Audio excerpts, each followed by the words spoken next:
le monde de la musique vient de perdre l'une de ses voix les plus reconnaissables. Bonnie Tyler, chanteuse galloise devenue une icône internationale grâce à des titres tels que Total Eclipse of the Heart, It's a Heartache et Holding Out for a Hero, est décédée à l'âge de 75 ans. La nouvelle, annoncée par sa famille et par son équipe, a provoqué une onde de choc bien au-delà du Royaume-Uni.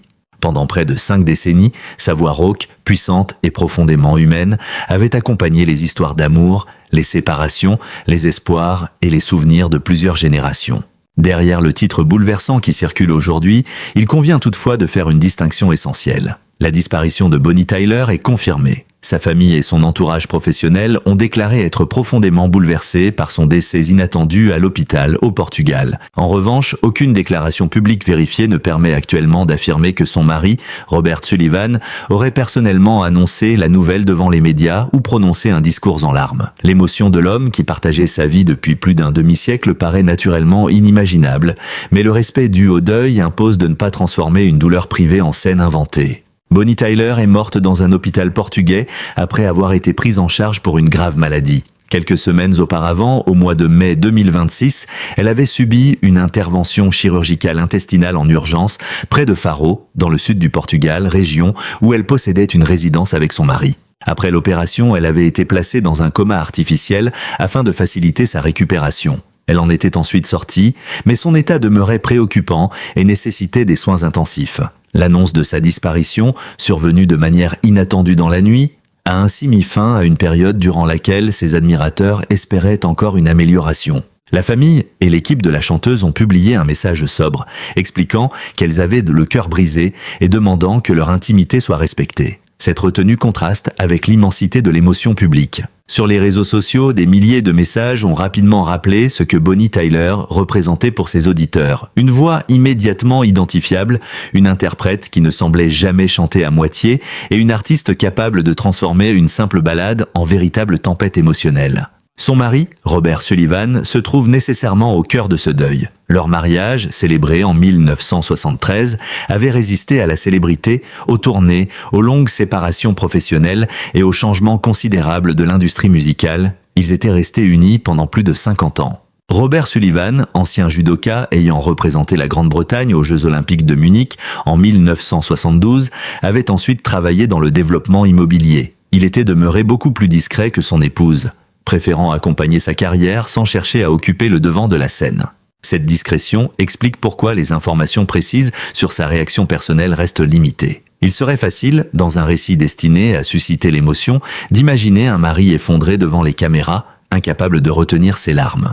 Mais la réalité connue est plus silencieuse et probablement plus douloureuse encore. Après plus d'un demi-siècle de vie commune, Robert Sullivan vient de perdre la femme avec laquelle il avait construit une existence bien avant qu'elle ne devienne mondialement célèbre. Leur histoire avait commencé lorsque Bonnie Tyler n'était pas encore Bonnie Tyler aux yeux du grand public. Née Gaynor Hopkins le 8 juin 1951 à Skewen, près de Swansea, au pays de Galles, elle grandit dans une famille nombreuse et modeste. Son père était mineur de charbon, tandis que sa mère s'occupait du foyer. Elle partageait la maison familiale avec ses frères et sœurs, dans un environnement où la musique occupait déjà une place importante. Avant les projecteurs et les grandes scènes, la future star travailla notamment dans une épicerie. Elle chanta dans des clubs locaux et participa à un concours de talent. Elle n'y remporta pas le premier prix, mais cette expérience renforça sa conviction que la musique pouvait devenir plus qu'une passion. Sa carrière commença modestement au sein de groupes se produisant dans des salles de la région. Un soir, un découvreur de talent remarqua son interprétation et l'encouragea à enregistrer une maquette. Après plusieurs années de patience, elle obtint un contrat avec RCA. Elle choisit alors le nom de scène Bonnie Tyler, un nom appelé à devenir indissociable d'une voix que l'on reconnaîtrait bientôt dès les premières secondes. Ses débuts ne furent pourtant pas immédiatement triomphants. Son premier single ne rencontra pas le succès espéré. Mais le suivant, Lost in France, entra dans le classement britannique et ouvrit la voie à une carrière internationale. Un événement médical allait paradoxalement contribuer à façonner son identité artistique. Après avoir été opérée de nodules sur les cordes vocales, Bonnie Tyler se retrouva avec une voix encore plus rauque qu'auparavant. Ce qui aurait pu apparaître comme une fragilité devint sa signature. Cette sonorité éraillée, parfois proche du cri, et toujours chargée d'émotion, donna une profondeur particulière à ses chansons. En 1977, It's a Heartache transforma Bonnie Tyler en vedette internationale. Le morceau atteignit les premières places des classements dans plusieurs pays, notamment aux États-Unis et au Royaume-Uni. Son interprétation évoquait la douleur amoureuse sans donner l'impression de jouer un rôle. Elle semblait chanter comme si chaque mot avait été vécu. C'est précisément cette sensation de sincérité qui permit à la chanson de traverser les décennies. Le public découvrit alors une artiste difficile à enfermer dans une seule catégorie. Bonnie Tyler pouvait s'approcher de la country, du rock, de la pop ou de la grande ballade romantique. Mais elle souhaitait aller plus loin et donner à sa musique une dimension plus spectaculaire. Cette ambition la conduisit vers Jim Steinman, auteur et producteur célèbre pour son travail avec Meat Loaf.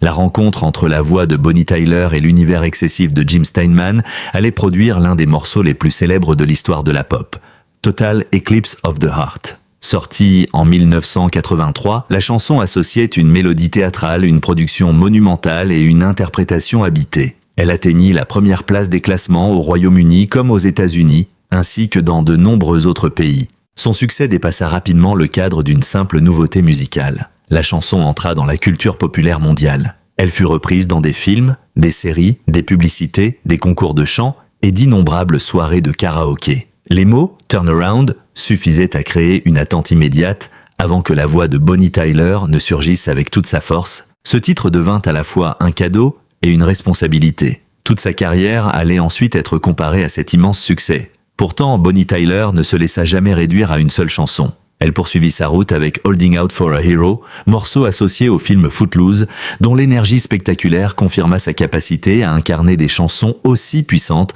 que cinématographiques. À une époque où les clips musicaux devenaient essentiels, son style correspondait parfaitement à l'esthétique des années 1980. Cheveux blonds, lumière dramatique, décor énigmatique et gestes passionnés, Bonnie Tyler semblait évoluer dans un monde où chaque sentiment devait être vécu à une échelle gigantesque. Mais derrière cette apparence spectaculaire se trouvait une femme décrite par ses proches et ses collègues comme chaleureuse, accessible et dotée d'un grand sens de l'humour. Elle n'abandonna jamais ses racines galloises. Malgré la célébrité internationale, elle continua de se présenter comme une femme issue du monde ouvrier. Elle rappelait volontiers qu'elle avait commencé en chantant dans de petits clubs et qu'elle n'avait jamais cessé de travailler. Cette fidélité à ses origines explique en partie l'affection particulière que lui portait le public britannique. Bonnie Tyler continua d'enregistrer et de se produire bien après la période durant laquelle ses chansons dominaient les classements mondiaux. Tandis que de nombreuses vedettes des années 1980 disparaissaient progressivement de la scène, elle conserva un public fidèle en Europe. Ses concerts attirèrent des admirateurs de la première heure, mais aussi de jeunes spectateurs ayant découvert ses chansons grâce au cinéma, à Internet ou aux réseaux sociaux. En 2013, elle représenta le Royaume-Uni au concours Eurovision de la chanson avec Believe in Me. Elle ne remporta pas le concours, mais sa participation confirmait son statut particulier, celui d'une artiste suffisamment populaire pour représenter son pays plusieurs décennies après ses premiers succès. Sa présence suscita une vague de nostalgie, mais elle refusa toujours d'être considérée uniquement comme une chanteuse du passé. Son dernier album studio, The Best Is Yet to Come, paru en 2021, portait un titre qui semble aujourd'hui particulièrement poignant. Bonnie Tyler y retrouvait l'énergie du rock et de la pop des années 1980, tout en affirmant qu'elle regardait encore vers l'avenir. Jusqu'à ces derniers mois, elle continuait à évoquer la scène avec enthousiasme. Sa disparition paraît d'autant plus brutale que l'image publique de Bonnie Tyler restait celle d'une femme active, combative et profondément attachée à la musique. Son hospitalisation avait certes inquiété ses admirateurs, mais beaucoup espéraient encore la revoir se rétablir. L'annonce de son décès a transformé cet espoir en deuil collectif. Les hommages ont rapidement afflué. Des artistes, des acteurs et des personnalités publiques ont salué une voix extraordinaire et une femme généreuse. Rod Stewart, Bryan Adams, Catherine Zeta-Jones et d'autres figures du spectacle ont évoqué son talent, sa chaleur humaine et son influence. Le Premier ministre britannique a également exprimé sa tristesse, rappelant que les chansons de Bonnie Tyler continuèrent de toucher les vies, de remplir les pistes de danse et de résonner dans les karaokés. Ces réactions montrent que son héritage ne dépend pas seulement des chiffres de vente ou des positions obtenues dans les classements. Bonnie Tyler avait réussi quelque chose de beaucoup plus rare. Faire de sa voix un souvenir personnel pour des millions de personnes, chacun semble pouvoir associer l'une de ses chansons à une époque, à un visage, à une histoire d'amour ou à un moment de solitude. Pour certains, Total Eclipse of the Heart rappelle une jeunesse passée. Pour d'autres, Holding Out for a Hero symbolise une énergie presque invincible. Pour d'autres encore, It's a Heartache reste la chanson que l'on écoute lorsque les mots ordinaires ne suffisent de plus à exprimer la douleur. C'est précisément pour cette raison que la disparition de Bonnie Tyler provoque une émotion aussi forte. Le public ne pleure pas seulement une chanteuse. Il pleure une voix qui avait accompagné sa propre vie. Et lorsque cette voix s'éteint, elle donne l'impression d'emporter avec elle une partie des souvenirs de ceux qui l'ont écoutée.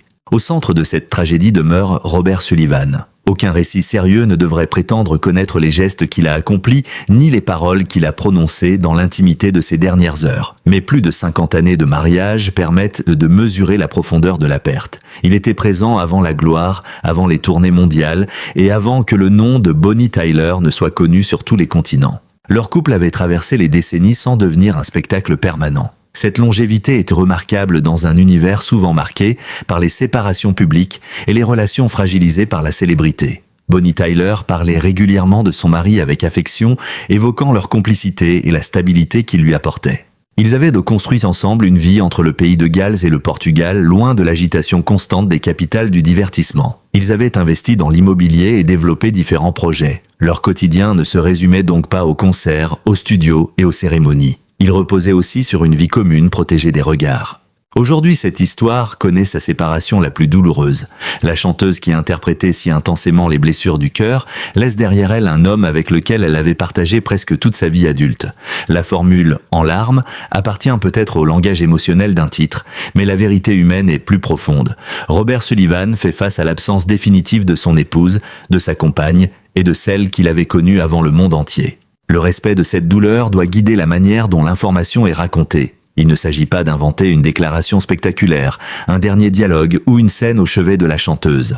Aucun de ces détails n'a été rendu public. Le rôle du journalisme n'est pas de remplir le silence par la fiction, mais de montrer pourquoi ce silence contient déjà une immense charge émotionnelle. La famille de Bonnie Tyler a demandé de l'intimité. Cette demande doit être entendue. Les admirateurs peuvent exprimer leur tristesse, partager ses chansons et rendre hommage à son parcours sans envahir le deuil de ceux qui la connaissaient loin des projecteurs. Dans les prochains jours, de nouveaux témoignages et des cérémonies d'hommage pourraient être annoncés. Il conviendra cependant d'attendre des communications officielles avant de présenter toute information concernant les funérailles, les dernières volontés de l'artiste ou une éventuelle prise de parole de son mari.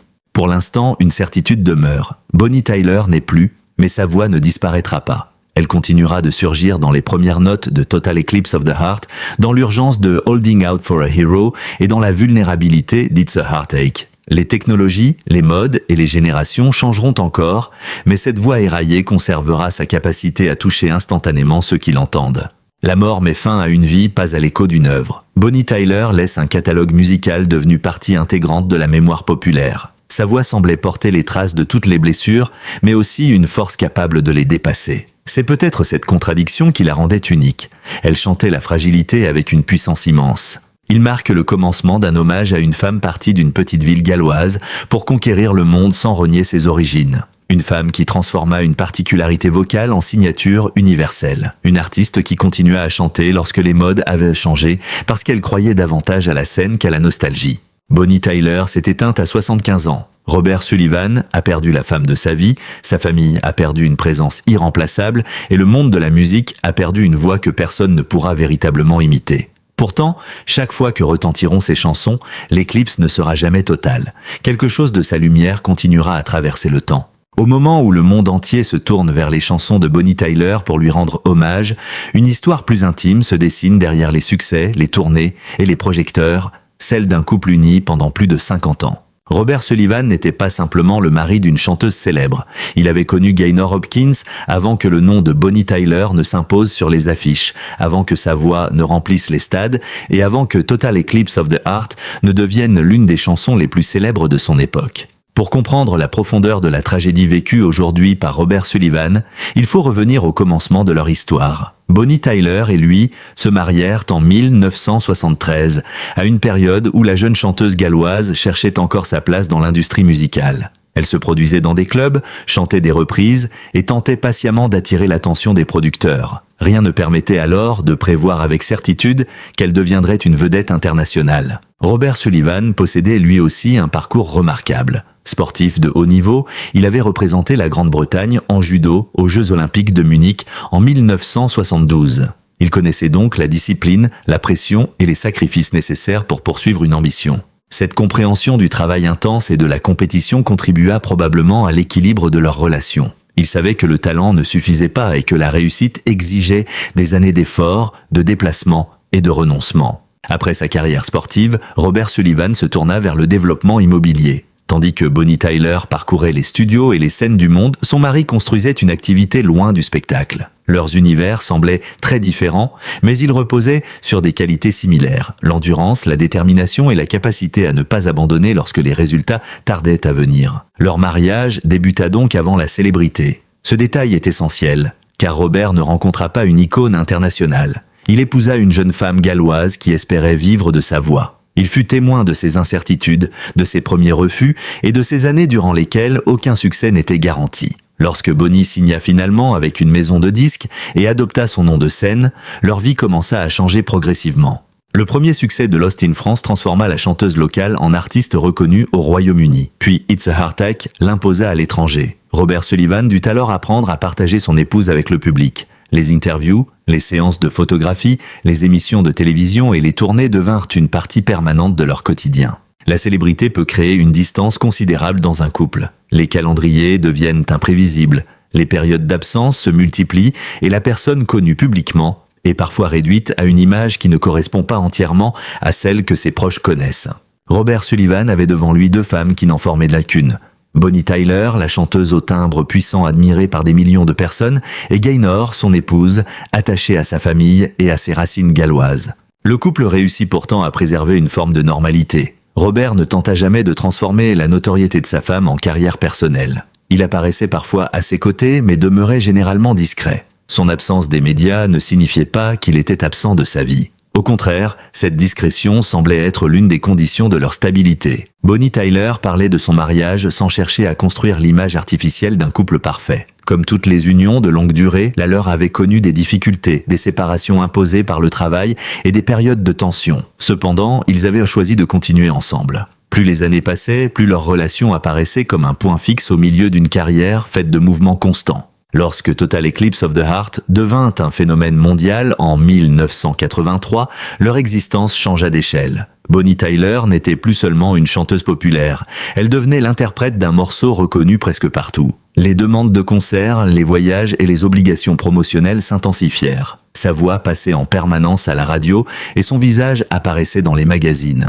Un succès aussi considérable peut être aussi déstabilisant qu'un échec. Il impose de nouvelles responsabilités et crée des attentes presque impossibles à satisfaire. Après un titre devenu mondialement célèbre, chaque chanson suivante est comparée à ce triomphe. L'artiste peut alors craindre que sa carrière entière soit résumée à quelques minutes de musique. Robert Sullivan se trouvait à ses côtés durant cette transformation. Il connaissait la personne derrière l'interprète et pouvait lui rappeler que sa valeur ne dépendait pas uniquement d'un classement. Ce rôle, bien qu'invisible pour le public, est souvent déterminant dans la vie des artistes. Une personne célèbre a besoin de quelqu'un qui ne soit pas impressionné par son image et qui conserve le souvenir de ce qu'elle était avant les récompenses. Leur couple dut également traverser une épreuve profondément douloureuse. À l'âge de 39 ans, Bonnie Tyler fit une fausse couche.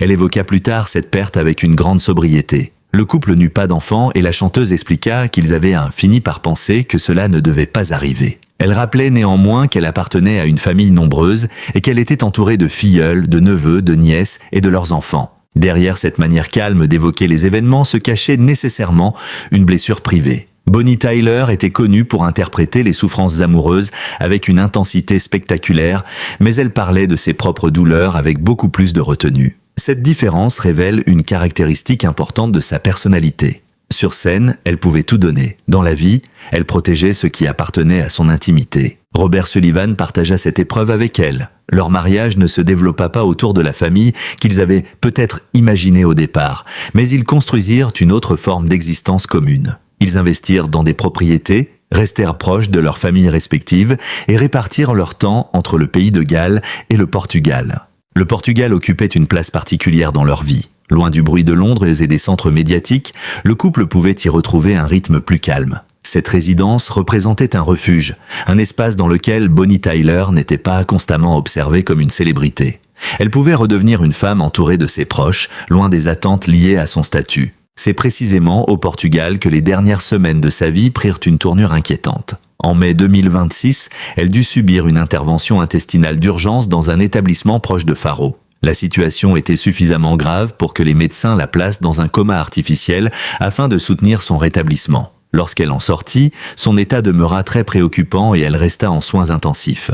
Pour Robert Sullivan, Cette période dut être marquée par l'attente, l'incertitude et l'espoir. Toutefois, aucune source fiable n'a rendu public les détails de ces journées, ni les conversations du couple. Il serait donc irresponsable de décrire des paroles d'adieu, une scène au chevet de Bonnie, ou des promesses échangées dans une chambre d'hôpital. Le silence autour de ces instants n'est pas un vide que les médias doivent remplir. Il constitue une limite légitime. La maladie et la mort transforment souvent les personnalités publiques en sujets de spéculation, comme si la célébrité annulait leur droit à l'intimité. Pourtant, les dernières heures d'une artiste appartiennent d'abord à sa famille.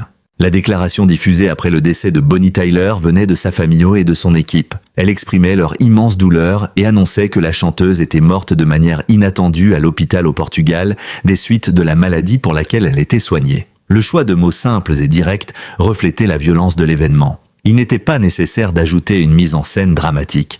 La réalité était déjà bouleversante. Dans un titre destiné à attirer l'attention, l'expression « son mari » en larmes donne immédiatement une image forte. Mais il faut la comprendre comme une évocation de l'immense douleur d'un époux endeuillé, et non comme la description vérifiée d'une apparition publique. Robert Sullivan n'a pas à ce stade raconté publiquement les derniers instants de Bonnie Tyler.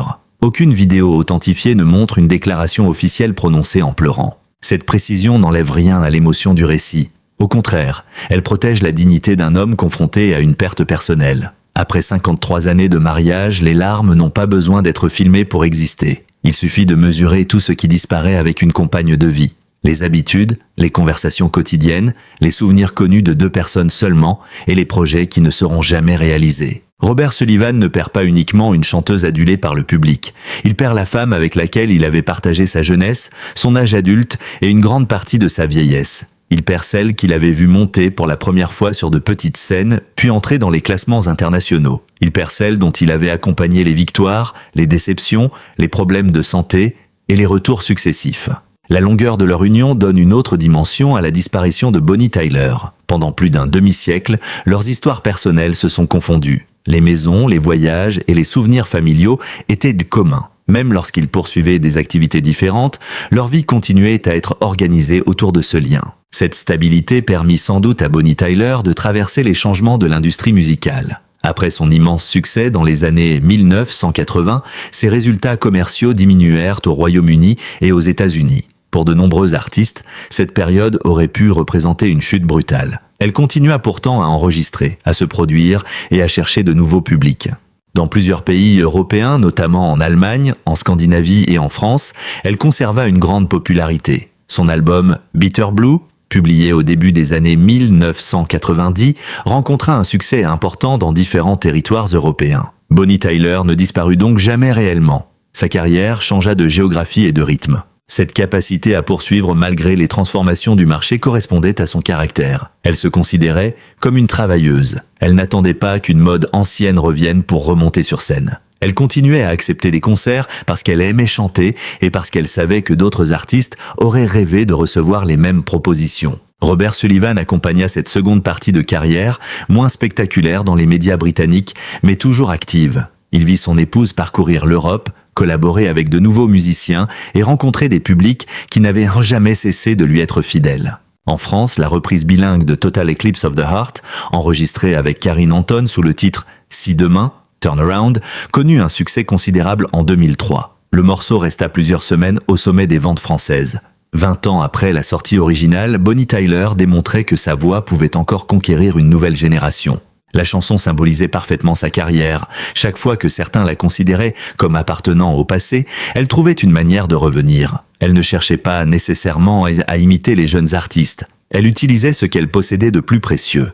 Un timbre unique, une présence sincère et une interprétation immédiatement reconnaissable. Sa participation à l'Eurovision en 2013 constitua un autre exemple de cette audace.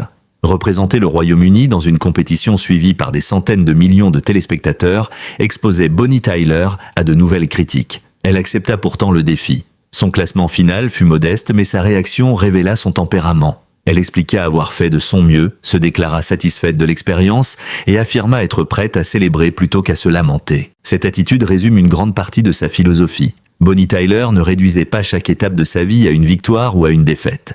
Elle appréciait la possibilité de continuer à chanter. Son mari connaissait sans doute mieux que quiconque cette énergie qui lui permettait de rebondir après chaque déception. Le couple avait également dû s'adapter à une célébrité qui se transformait avec Internet.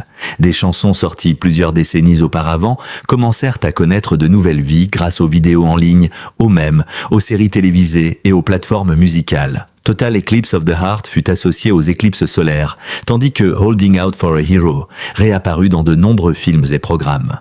De jeunes auditeurs découvrirent alors Bonnie Tyler sans avoir vécu les années 1980. Ils ne voyaient pas nécessairement en elle une chanteuse nostalgique. Ils entendaient une voix capable d'exprimer des émotions gigantesques dans une époque où une grande partie de la production musicale semblait plus contrôlée et plus minimaliste. La chanteuse accepta ce renouveau avec humour. Elle n'avait pas honte de ses anciens succès et ne paraissait pas fatiguée de les interpréter.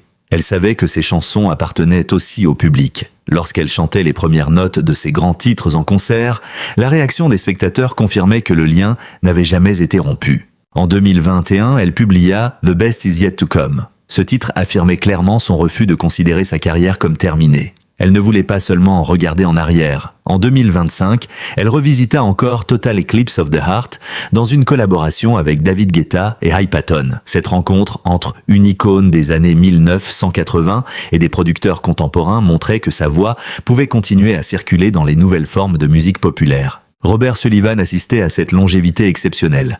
Il avait connu la jeune chanteuse des clubs gallois, la vedette mondiale, l'artiste moins présente dans les classements britanniques, puis l'icône redécouverte par Internet.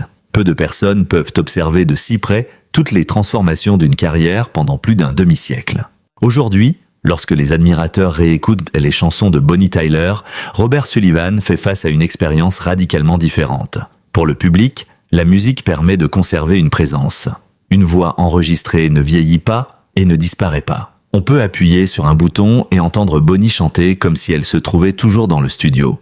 Pour son mari, cette voix est aussi celle d'une personne absente. Elle ne rappelle pas uniquement les scènes et les succès, mais les conversations ordinaires et la vie quotidienne. Chaque enregistrement peut devenir à la fois un réconfort et une blessure. Le monde entend une légende. Lui entend la femme qu'il aimait. Cette différence doit nous inviter à la retenue. Les hommages publics sont légitimes, mais ils ne doivent pas imposer à la famille une obligation de partager immédiatement sa douleur. Robert Sullivan n'a pas à transformer son deuil en spectacle pour prouver la force de son amour. 53 années de mariage constituent déjà un témoignage suffisamment puissant. La disparition de Bonnie Tyler met ainsi en lumière une vérité souvent oubliée derrière les carrières célèbres. Aucune réussite ne se construit entièrement seule. Derrière une artiste en tournée se trouvent des proches qui acceptent son absence. Derrière chaque retour sur scène se trouvent des personnes qui soutiennent les périodes de doute. Derrière l'image publique demeure une vie privée faite de compromis, de fidélité et de patience. Robert Sullivan fut l'un des témoins essentiels de cette vie. Son nom n'apparaît pas sur les pochettes des albums et sa voix ne résonne pas dans les chansons, mais sa présence accompagne toute l'histoire de Bonnie Tyler. Il était là lorsque personne ne savait encore ce qu'elle deviendrait. Il resta là lorsque le monde entier connut son nom. Maintenant que cette histoire commune est interrompue, le respect impose de laisser le veuf et les proches traverser leur deuil à leur manière. D'autres déclarations pourront peut-être être publiées lorsque la famille se sentira prête.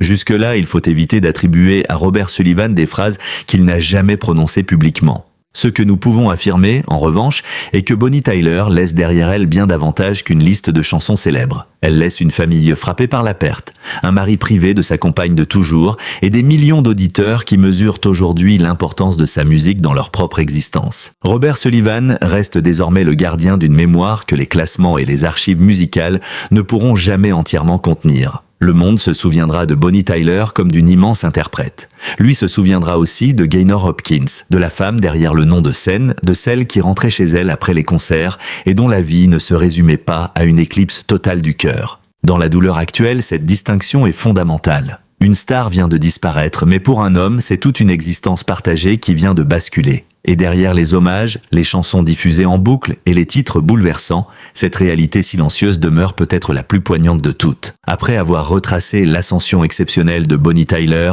et évoqué l'histoire profondément humaine qu'elle partageait avec Robert Sullivan depuis plus d'un demi-siècle, une évidence s'impose. Sa disparition ne marque pas la fin de son histoire. Elle ouvre au contraire le temps de la mémoire. Derrière les immenses succès, les tournées internationales et cette voix rauque devenue reconnaissable entre toutes, il y avait une femme fidèle à ses origines galloises, proche de sa famille et animée jusqu'au bout par le désir de chanter. Robert Sullivan perd aujourd'hui sa compagne de toujours, tandis que le public perd une artiste qui avait su mettre des mots et une voix sur les blessures, les espoirs et les passions de plusieurs générations. Il convient cependant de respecter le silence de ses proches et de ne pas inventer les derniers instants qui n'ont pas été rendus publics.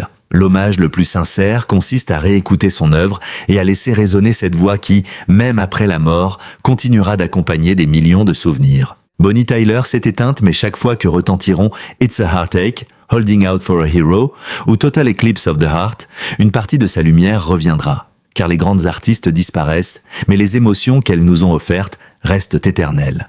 Pour continuer à découvrir les histoires, les destins et les hommages consacrés aux plus grandes personnalités de la musique, abonnez-vous dès maintenant à notre chaîne, activez la cloche des notifications et partagez cette vidéo avec tous ceux qui souhaitent préserver la mémoire de Bonnie Tyler.